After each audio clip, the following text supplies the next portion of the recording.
พาพี่น้องมาเบิ่งบรรยากาศทงนาเกียมจะลำเนาะแต่ว่าขาดว่าเรียบร้อยละถ้าตัวลำน้ำได้ฝนตกอยู่มื้อนี้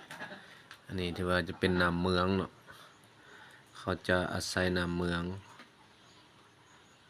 เอาน้ำเมืองลงมาใส่เนาะแล้วคอนเทนเนอร์สูงตกคอนเทนเนอร์หัวไปบ่รอด2 เมตรทั้งเทิงทั้งเทิงสิน้อยคอนเทนเนอร์อยู่พี่ก็เฮ็ดตามหล่องผูเนาะมันเพียงแล้วก็เฮ็ดหล่องให้หน้าเป็นนั่นน่ะที่ถ่ายบรรยากาศรอบๆให้เบิ่งพี่น้องอ้อมข้างเป็นภูอ้อมนี่เนาะตอนนี้ก็เวลาประมาณ4 โมง5 โมงนี่แหละ